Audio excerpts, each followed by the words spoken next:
Welcome to Storytelling.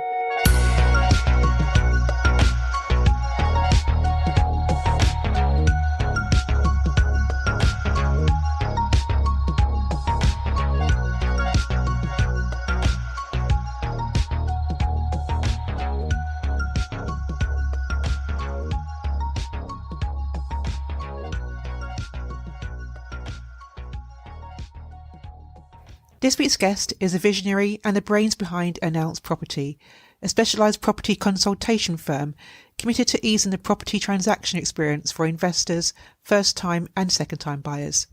Throughout our discussion, we explore the depths of his personal journey, uncovering the driving force behind his work and the profound importance he attaches to building a legacy for his family.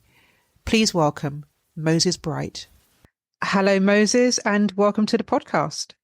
Thank you, Debbie, for having me today. Really excited to be here. Moses, can you tell me a bit about your childhood? My childhood was very, very interesting.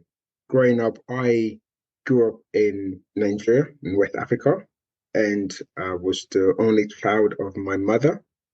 But I lost my father when I was 7 years old, so it was a bit traumatic for me, that period of time. But growing up, I grew up in a very vibrant, exciting family. And something that really, really got to me was the fact that I couldn't really say those words, dad, when I was growing up. I just wanted to be in a home where I had mom and dad and we could, play together, read together. But I just didn't have that when I was growing up. How did it make you feel knowing that your dad had passed away and you didn't have this figure there that you could call dad at the time? What implications did that have on your life? For me, it was I would say it wasn't easy.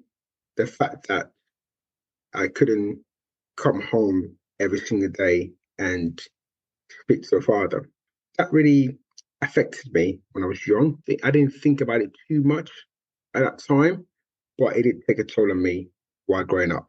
How did your mum feel about this? Because obviously she's now your sole carer, taking care of you. What effect did it have on her? My mum was extremely supportive, and I think I'm so grateful to her for that. She didn't make me feel any emptiness on the inside. She was so loving and just showered with love. She was a mother who loved her son, because my father wasn't really her wife. My father was previously married and had other kids, but all she did was she was so supportive, and she ensured that I didn't feel any loneliness. So that was very, very important for me as well. How did this pan out for you as an adult? Looking at my life, I realized that I had to settle some scores within myself. So growing up, I would sometimes just feel a bit down because there was no father figure around me. So what I decided to do was, in my mid-20s, I went back home. I traveled back to Nigeria to speak to my stepmother just to get some closure. I wanted more information about my father, and she told me some amazing stories about him and how he passed away. And I think that really helped me just clear the air that he was still an amazing man, and it's just unfortunate that he passed away at a young age. So you had that closure, having spoken with your stepmother. This led to you wanting to create a new path for yourself and create a legacy for your own children. Can you talk to us a bit more about that? I think I was so eager to create a home for myself when I grew up. That became a dream for me. It was about legacy. I was thinking, when my father passed away, there was nothing I had to say, I got this from my dad. You watch movies and you see sometimes, the guy has a watch from his dad, which is passed down from my great-grandfather. I didn't have any of those. So for me, I decided that when I'm old enough and I'm mature enough and ready to start my own family, that will be so important for me to raise my kids in a home where they can call me dad. I was actually looking forward to the day my children would say dad. And I really wanted to be that father that's there for their kids. So I started dreaming from the age of 7, 8, 9, I would say. I just started dreaming of starting a family, having a home, getting married. Those were exciting times for me. And finding out when it happened, it was more like a dream come true. So now I am playing a role of a father for my kids. And you have two wonderful daughters. Yes, I do. And you've recently celebrated a birthday with one of them as well. How does that make you feel knowing that you have fulfilled that dream? It's so exciting because I'm involved in the planning the birthday, getting some of the presents, and looking at my kids and see how excited they are. My 5 year old was. It's such an amazing, beautiful moment for me personally, and to be able to watch my daughters celebrate their birthdays, both of them, and obviously we had one, like you said, not too long ago. That is so joyful. I don't even have the words to explain how joyful I feel on the inside, because it's knowing that I didn't have this life, but now they get to enjoy this life. And I think that is so amazing. This theme of legacy has also played out in your professional life as well. So, how does that tie in? I wanted to leave a legacy for my kids. Legacy was, it's not just in the form of material things. One, legacy is knowing that they have a father who loves them, who cares for them, who provides for them, and also a father who was thinking through things, who was thinking about the future for them. So one thing that got my attention when I was young was property, real estate. So I started my real estate company years ago, and that was something I thought I could use to leave a legacy for my own children. So give them something I never had when I was growing up. Why is it so important for you? It's important for me because to today, I can't really share anything with my kids. So I can't show them that this is what my father left for me. I'm not able to show them anything. And I think it's important as a man to be able to not just provide for your family, but I think it's also important to plan ahead and think about the future. What happens when you're not here?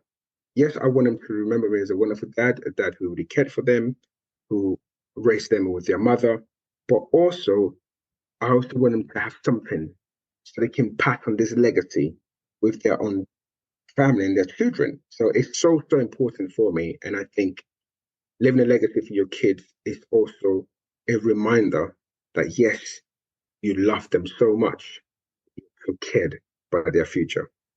Like you say, it doesn't necessarily have to be materialistic, but it's just nice to have some form of something there Mm.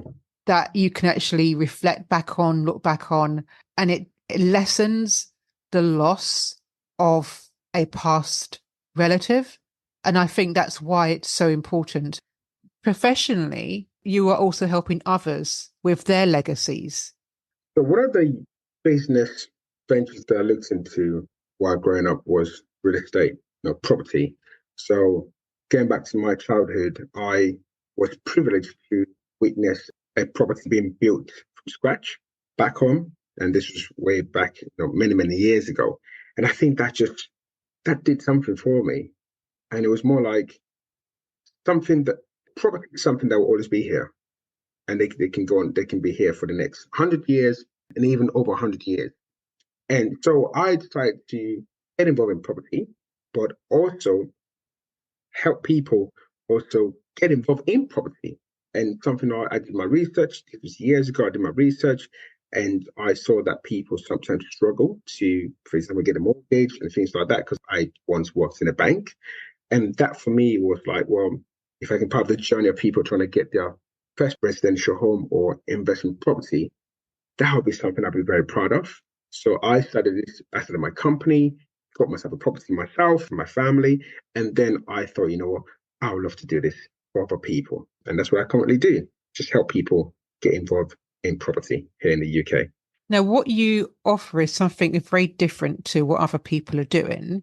Can you give an example of someone that you have helped? For me, I'm helping people who want to buy. So these are first-time buyers. These are people who they have the money, but they don't know how to go about the buying process. So, good example. I had a client who, him and his wife wanted to buy their first home, but they're very, very busy. They just don't have the time to start searching online for loads of properties. They were thinking, do we go to the bank to get a mortgage, or do we speak to a broker? And how do we even have time to organize the viewings and negotiate and on all those things? But when they came to me, they realized that with my company, we're able to do all these things for you. So when clients come to me, you literally, it's a one-stop shop where we sort out your finances, we help you get a mortgage in principle with one of our brokers. So we have solicitors, we have accountants, we have surveyors, we have all the professionals that you need to purchase your home. And this was how we were able to help this client purchase the property. They were working, we found them the property. All they did was they went to view it, they liked it, we were there to make sure it was okay. We negotiated on their behalf, we got them a solicitor, and we managed the entire process from start until we were able to hand over the keys to them. And while we were done, at the end of it all, they said to us, we would also like to refurbish this property. And we also helped them to carry out the refurb. So they were going about their day to day business. And at the end, we give them back their keys. And you can imagine the joy. I mean, they were so excited. It's literally helping our clients to manage the entire buying process. And that's just a client who wanted to buy their first home. But we also help people to purchase investment properties here in the UK, and we manage the entire process for them. So that's quite a journey from going back to your childhood, Yes, seeing a house being built for the first time, living out your legacy, and also helping others build their legacies as well. yes. Having reflected on that journey, how does that make you feel? It's an amazing feeling. And I think I'll always go back to when I'm working with clients and the joy in their kids is priceless. And to give a good example, we recently got a property for one of our clients, and it's amazing that just to watch the daughter and their son just coming in and they saying, "This is my room." Oh no, this is my room. And then I asked them, "Do you like it?" And they say, "Yeah, they love it." That for me is just priceless. It's incredible.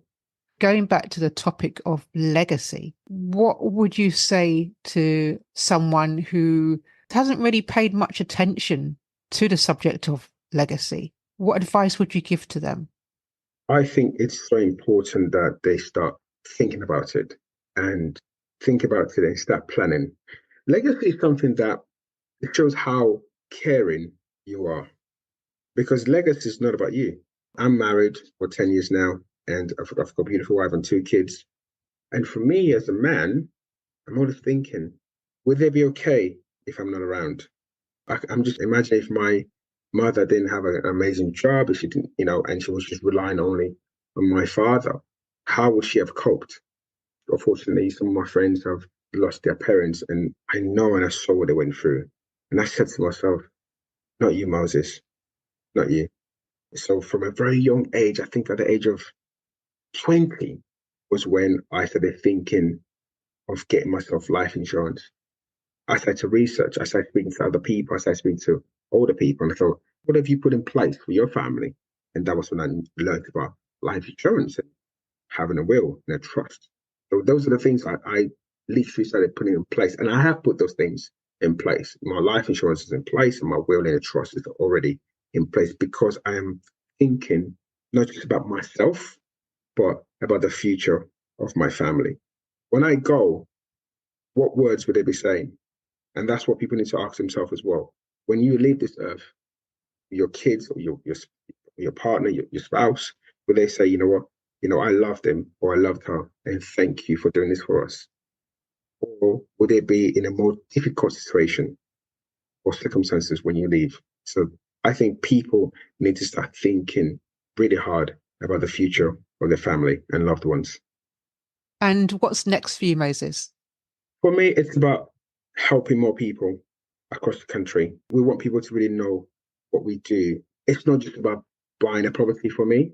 It's about buying a property, buying a house, and turning that property into a beautiful, loving, caring home.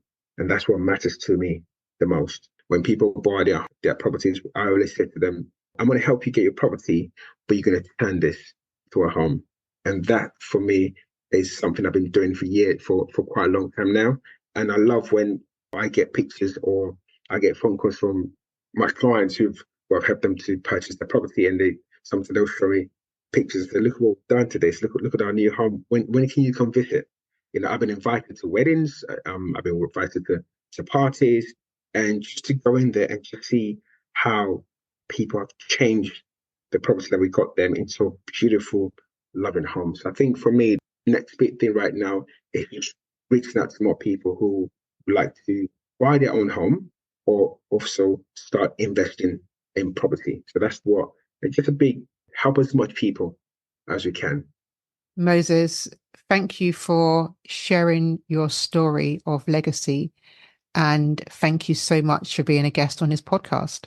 Thank you. Thank you for having me, Debbie. Really appreciate it. If you would like further information about Moses, then please follow the link in the show notes.